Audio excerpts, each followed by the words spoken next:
So this is what we got from the CandyMail website, and it's crunchy cola, dairy milk chocolate bar. So let's see if it really tastes like Coca-Cola. It's got little bits in it. Yeah. Like yeah. Maltesers. So it definitely tastes like Coca-Cola.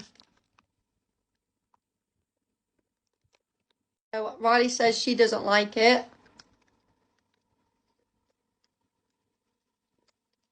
It's not bad.